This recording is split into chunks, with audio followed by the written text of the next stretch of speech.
E aí, pessoal, tudo jóia? Vamos dar continuidade aqui então aos conteúdos do nosso cronograma. Agora a gente vai entrar nos conteúdos do terceiro ciclo. A gente vai ver nesse terceiro ciclo sobre resinas bulk, depois sobre facetas, clareamento e finalizando com pinos de fibra de vidro.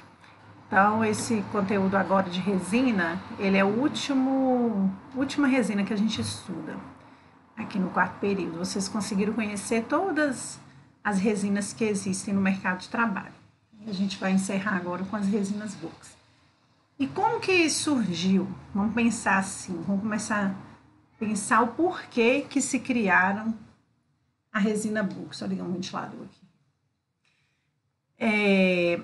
Toda vez que a tecnologia, né, da odontologia, ela tenta surgir algo novo no mercado para a gente tem que pensar que ela está tentando melhorar algo que era uma dificuldade que a gente tinha, ou era um material que poderia suprir alguma deficiência que o outro que tinha estava tendo. As resinas bulk, elas ainda são caras, vocês perceberam isso, é tanto que a gente pede um tubete de cada uma para vocês, nos dois tipos que ela tem. E isso tem um porquê, não é porque fizeram uma resina muito cara, ela está nova ainda no mercado, ela vem nos prometendo agregar mais valores à qualidade das restaurações. E aí vamos entender isso conversando um pouco mais a fundo sobre elas. A resina bulk, ela veio pensando principalmente naquilo que eu falo para vocês, o que é a maior preocupação do clínico quando está executando uma restauração de resina. O que a gente mais tenta amenizar é a contração de polimerização.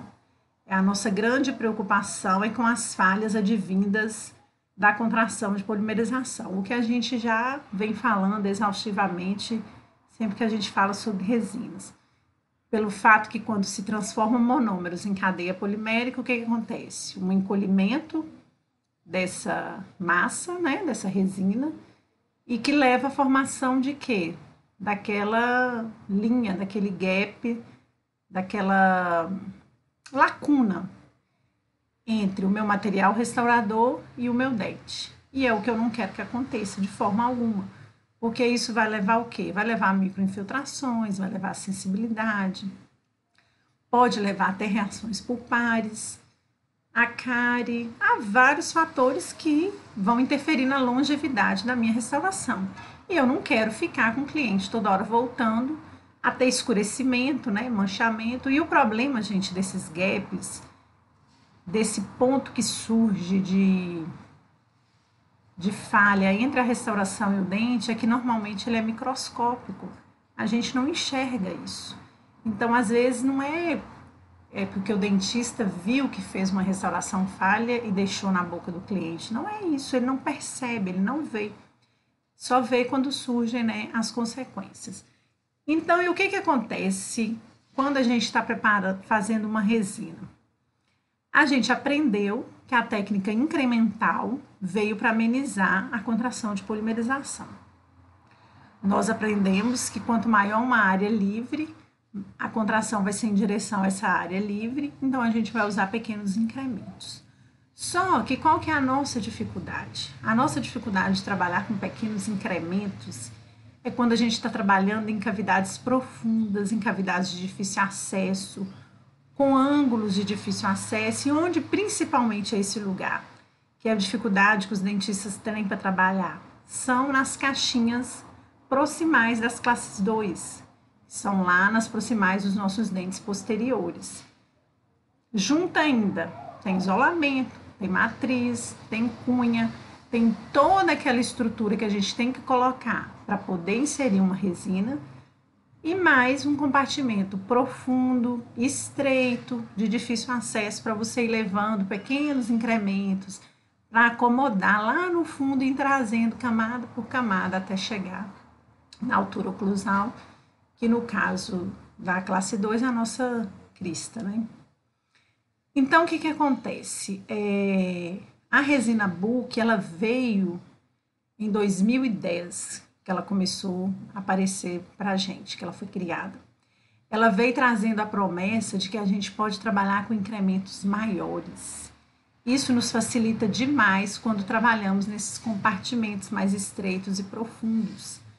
E ela veio trazendo na sua composição, como é que fala? Uma composição em que ameniza essa tensão de contração. Então, isso tudo trouxe para a gente essa qualidade de trabalhar com ela, nessa segurança, nesses compartimentos mais estreitos e profundos. Então, é isso que a gente vai conhecer agora. Nós vamos falar um pouquinho o que mudou, o que fizeram na estrutura da resina para que ela pudesse se transformar numa resina em que eu pudesse polimerizar ela com incremento maior. Eles tiveram que mexer o quê? Na composição dela.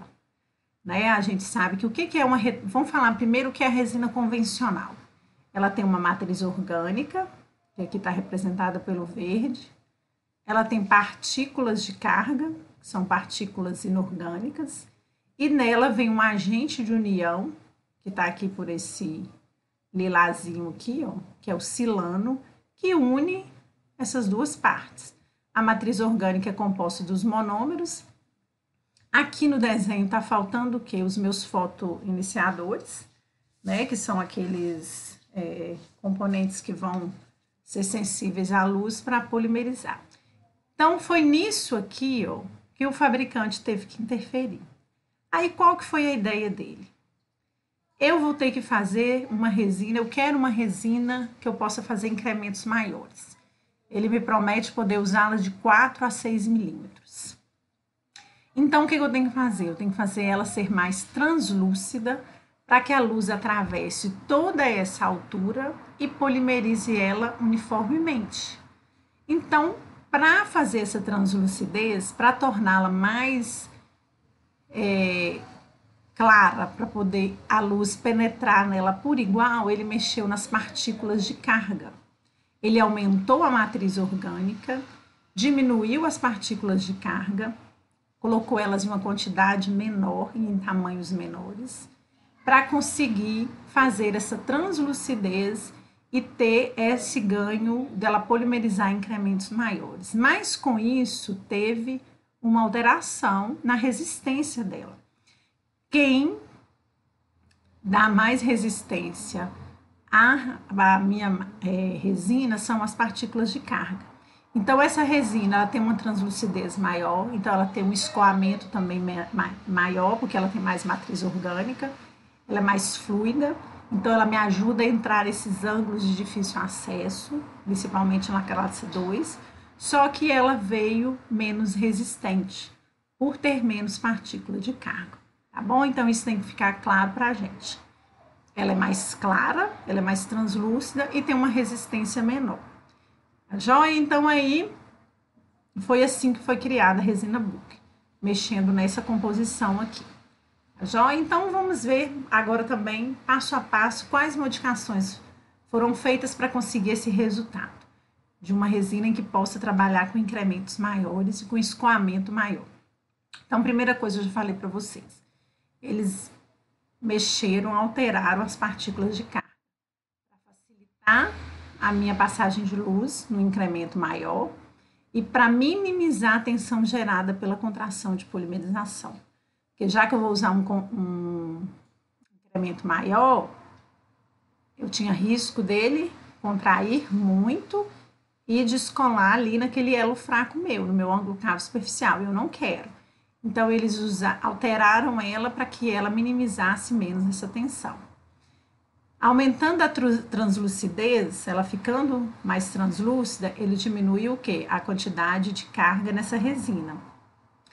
E aí, com isso, ele alterou o resultado final dela em relação à resistência. Ela ficou menos resistente. Outra coisa que ele colocou lá na composição dela, ele colocou um fotoiniciador específico para que ele tenha uma maior e melhor sensibilidade à luz. Por que é importante esse fotoiniciador específico? Porque eu não posso correr o risco da minha resina fotopolimerizar apenas superficialmente. Se eu estou colocando um incremento maior, eu tenho que ter certeza que ela toda vai captar de forma homogênea essa luz na hora que eu colocar o meu foto para polimerizar. Então, ele colocou nessa composição também um fotoiniciador específico para que eu tivesse a segurança de que ela se polimerizou de forma uniforme, da mesma forma na parte superficial até a parte final. Ele colocou moduladores de polimerização. O que são esses moduladores? Eles são substâncias químicas que conseguem fazer com que as tensões geradas de polimerização ocorram de modo mais controlado, evitando que aquele estresse gerado seja liberado de uma só vez na hora da polimerização. Aí minimiza os danos, esses danos da contração. O fabricante chama esses moduladores de polimerização como se fossem molas microscópicas. Ele conseguiu criar esse modulador que são as molinhas microscópicas que fazem com que essa tensão não seja liberada de uma forma de uma só vez, de uma forma única. Ela é liberada gradativamente, então minimiza o dano da contração.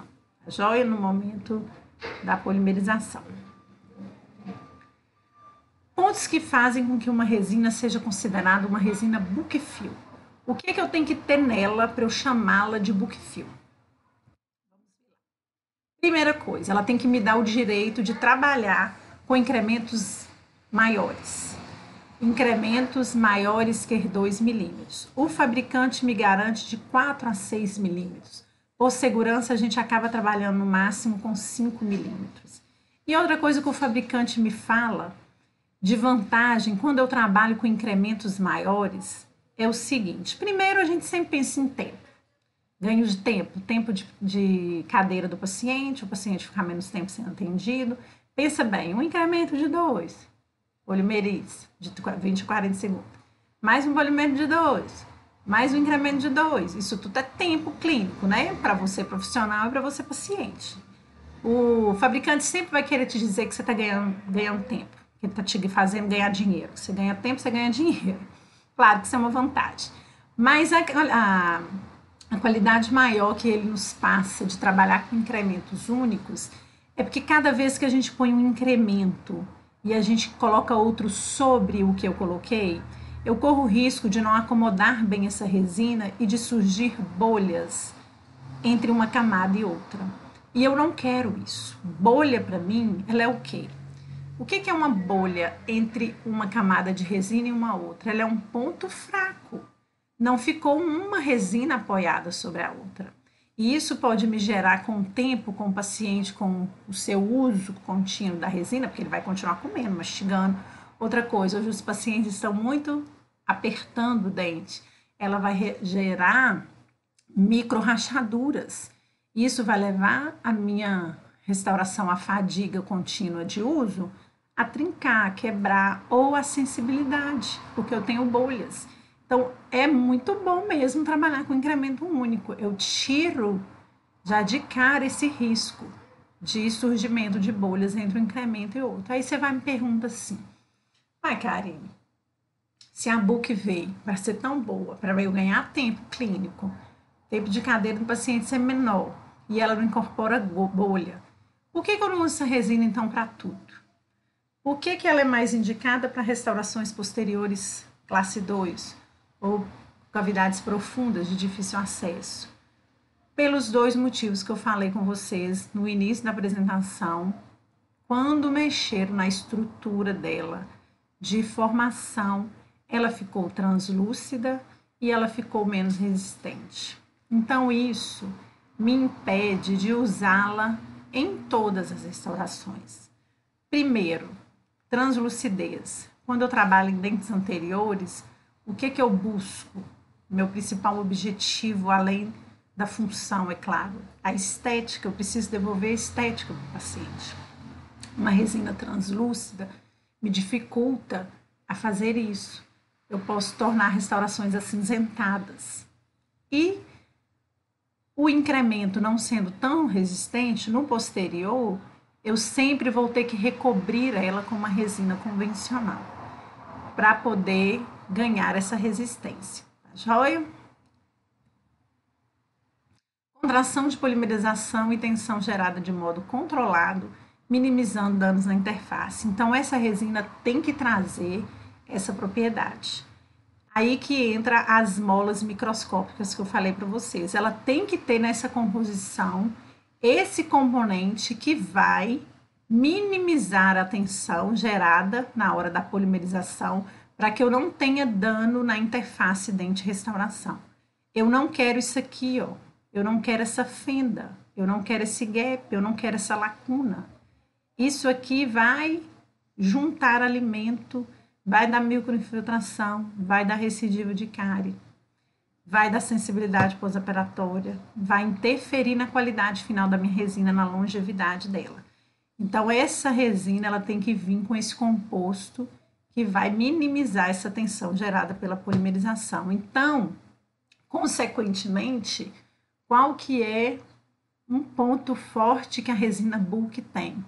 Ela me garante um baixo estresse de contração e, consequentemente, ela me dá uma boa integridade marginal. Então, ela fica assim, ó, por ela ter um alto escoamento, ela vem e se adapta bem nesses ângulos internos, nessas caixas profundas de difícil acesso, e eu consigo isso. Eu não quero isso, não quero lacuna. Eu consigo isso. Eu não vejo nenhuma interface entre dente e restauração. Não vejo nenhum gap. Ela tem essa boa integridade marginal. Então, resumindo aqui, comparadas com as resinas convencionais, elas mostraram menor estresse de contração e menor deflexão. Tá bom? Elas apresentam propriedades mecânicas inferiores a convencionais, que foi o que eu falei para vocês. Como diminuir o número de partículas de carga, eu perdi em propriedades mecânicas. Então, elas têm umas propriedades mecânicas inferiores. Então, por isso, elas devem ser recobertas com resinas compostas de alta viscosidade. O que isso quer dizer? Sempre que eu fizer uma resina bulk, eu vou deixar 1,5 milímetro. O final da minha restauração, quando eu estou chegando aqui, já para cobrir o meu ângulo cavo superficial, eu vou deixar para recobrir com a resina convencional. Porque assim, ó, eu protejo ela e eu acabo com essa propriedade indesejável que ela tem. Tá joia? Então, sempre que a gente for fazer uma resina bulk, nós vamos deixar de 1,5 milímetro a 2 milímetros no final da restauração para serem recobertas com as resinas compostas convencionais, que são essas que vocês usam. Beleza? Então, é isso aqui, ó. Olha que maravilha, uma caixinha classe 2, que daria muito trabalho de colocar um incremento por incremento, que às vezes depois radiograficamente eu vejo que ficou lacuna aqui, ó, que eu não consegui vedar. Na hora que eu estiver chegando na minha crista marginal, na hora que eu estiver chegando no acabamento, eu faço uma cobertura, um incremento único também, que é de 1,5 milímetro a 2, com uma resina convencional. Então, aqui, ó, de 4 a 5 milímetros, eu usei a minha resina bulk, com incremento único, e finalizei deixando de 1,5 milímetro a 2, para cobrir com uma resina convencional, para que assim eu tenha uma resistência ao desgaste da mastigação. Outra qualidade que ela tem que ter, um bom escoamento, permitindo o quê? Preenchimento das áreas de difícil acesso e de ângulo. Então, quando eu colocar essa resina, ela tem que escoar. Eu tenho que perceber que ela flui com facilidade nesses compartimentos de difícil acesso. Ela tem um tempo de trabalho adequado à luz ambiente, porque esse foco aqui, como ela é translúcida, ela poderia endurecer rápido. Mas os fabricantes conseguiram fazer que, mesmo usando o meu foco, eu tenho um tempo de trabalho legal. Ela tem uma radiopacidade boa, caso eu queira vê-la radiograficamente. Ela tem boas propriedades de polimento e ela tem uma estética razoável. Ela tem uma estética até premolar bacana. Então, nos anteriores eu vou ter essa dificuldade por causa da translucidez, tá bom? E quais são as resinas que eu tenho? Quem são as resinas bulk fill no mercado de trabalho? Nós temos dois tipos de resina. que são classificadas quanto à viscosidade. Umas são mais viscosas, outras são menos viscosas. Eu tenho uma resina tipo Flow, que é essa que vocês compraram aqui, ó, que vem numa seringuinha. Ela é bem fluida, gente. Ela é maravilhosa para a gente trabalhar lá naqueles ângulos de difícil acesso. Então, ela tem um menor modo de elasticidade e dureza superficial. Sempre eu vou recobri-la com material convencional. Então, elas me servem de base para forrar o meu fundo, para chegar naqueles ângulozinhos difíceis que era difícil de levar com espátula e acomodar. Então, eu coloco ela é fluida, ela vai, se adapta bem, se encaixa naqueles lugarzinhos. Só que como ela é fluida, ela tem menos carga ainda. Então, aí eu vou colocar sempre ela recoberta, nunca eu deixo ela sem recobrimento, por uma resina convencional. E a de alta viscosidade, essa que vocês compraram, que vem nessa seringuinha maior mesmo, ela tem uma resistência para suportar cargas oclusais, o fabricante me fala isso, e ele me garante que eu nem preciso recobrir ela na oclusal, mas nós, por segurança, como eu quero ter certeza de longevidade, não ficar trocando, lá na Univale, o nosso protocolo, vocês vão ver de clínica, a gente sempre deixa de 1 milímetro a 2 para recobrir com convencional.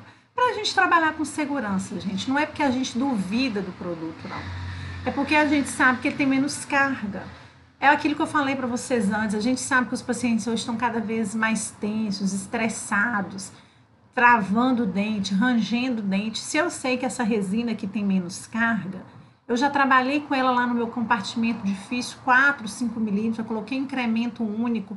Por que eu vou ter preguiça de recobrir ela?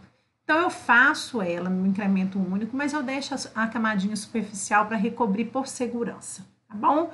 Então, o fabricante me dá a liberdade dessa opção. Ele me fala que ela não necessita. Essa, com certeza, tem. Ela é fluida, fluida, fluida, tá? Então, essa tem uma viscosidade maior, mas nós vamos recobrir por segurança, beleza? Então, aqui tá, ó, a de baixa viscosidade é essa aqui, a Flow, ela vem com bico próprio pra gente aplicar, tá? Esse biquinho, ela é bem fininho, já te faz levar lá naquelas cavidades de difícil acesso. E essas daqui são as de alta viscosidade, que a gente vai usar com incremento de 4 a 5 milímetros, que você pode acomodar ela com espátula, como também até com condensador de amálgama. Você quer condensar ela, condensar entre aspas, tá? Acomodar ela, você pode usar também um condensador, para poder colocá-la na cavidade que você está usando. Então, resinas bulk, resumindo, são resinas que eu trabalho com incremento único, são resinas que possuem uma menor concentração de carga, né? Isso já ficou claro. Com isso, elas têm o quê? Uma maior fluidez, têm menos carga, têm maior fluidez. O fabricante me garante que ela vai ser totalmente fotoativada, uniformemente em incrementos de até 4, 5 milímetros, e ela vai ter uma contração volumétrica pequena, de 1,76 a 3,36, que é o que eu quero, para ter certeza de que esse incremento grande não vai contrair e me gerar fendas. Isso aqui está mostrando uma resina Flow, que é a pontinha que eu falei com vocês. Uma pontinha bem fininha, gente, maravilhosa para você levar nessas caixinhas classe 2.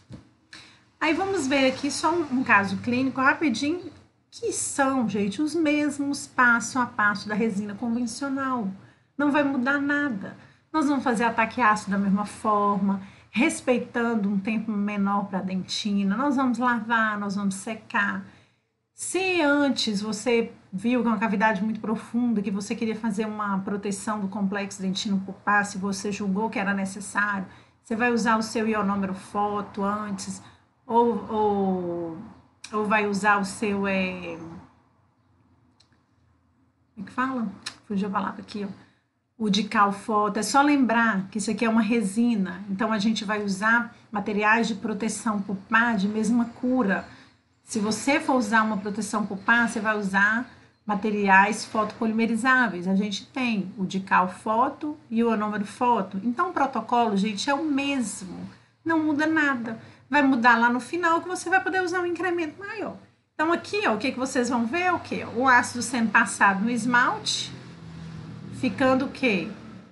30 segundos. Como na dentina eu quero só 15, eu coloco depois. Depois eu vou lavar, lavar, lavar. Secar, secar, secar, protegendo ó, a minha dentina para que ela não resseque. Depois eu vou fazer o quê? O meu sistema adesivo. O que você tem, o que você vai usar de 2 passos, de 3 passos. Vai usar o que você tem aí. Vai fotopolimerizar o seu sistema adesivo. E aí vai começar a usar a sua resina Book. Aqui, ó, fez uma base com a Flow. Olha a pontinha fina, ó. Colocou a Flow como base. Tanto aqui na parede pulpar, é bom que ela regularize ela direitinho, como aqui, ó, na minha caixinha 2. Fotopolimeriza os 20 segundos a 40 e aí começou a colocar o incremento de resina Book na caixinha proximal. Lembrando, gente, sempre que a gente vai fazer uma caixa proximal, eu vou sempre transformar ela numa caixa oclusal única, simples. Primeiro eu faço a minha caixinha, transformo ela numa caixa classe 1 simples e depois termino. Então, a Book, ó, eu posso pegar um incremento grande, ó. Minha matriz já está aqui colocada. Coloco um incremento único. Olha lá, acomodando com a espátula. Usando a sonda para fazer detalhes na minha crista marginal. E aí depois, gente, olha, esculpindo oclusal, tá pronta. Fotopolimeriza da mesma forma. Aqui, com certeza, no paciente, nós vamos deixar 1,5 milímetro abaixo aqui da borda do acabo superficial para eu recobrir com a resina convencional, tá joia? Para eu ganhar resistência. E outra coisa também, gente, mascara um pouco a translucidez dela. Então, se é um premolar, pensa um premolar superior, uma pessoa que tem um sorriso aberto, ele não vai sorrir, dependendo da luminosidade, parecer que o dente está cinzentado. Eu vou recobrir com a cor, que é a cor que eu olhei lá no início, antes de isolar, que era o dente do meu cliente. Então, era isso, gente, que eu tinha para falar. Isso aqui, ó, ela toda finalizada, ó. Isso aqui terminou a caixinha 2, desenhou a oclusal todo bonitinho. Tá pronto. Então, é isso que eu queria falar. Então, resina Book, nós vamos usar ela em laboratório, vocês vão aprender, nós vamos usar ela muito em clínica.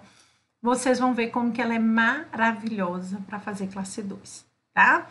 Então, a gente encerra aqui esse conteúdo de resinas e a gente continua na outra aula para conhecer um pouquinho das facetas diretas, que vamos falar de resina, né? Mas quero dizer assim, nós não vamos mais trabalhar com composições de resina. Aqui a gente encerrou todo o conteúdo que vocês precisavam sobre conhecer as resinas que tem no mercado. Gente, como sempre falo com vocês, estou super acessível a perguntas, a tirar dúvida. Se ficou alguma dúvida dessa aula agora, alguma dificuldade de entender sobre a resina Book, me manda uma mensagem pelo Class, me manda uma mensagem pelo Zap, por e-mail, do jeito que vocês quiserem, mas não guardem essa dúvida. Assistir essa aula, se anotou, se não anotou, volta, assiste essa aula de novo, anota os pontos que teve dificuldade e me manda para eu tentar sanar a dúvida de vocês.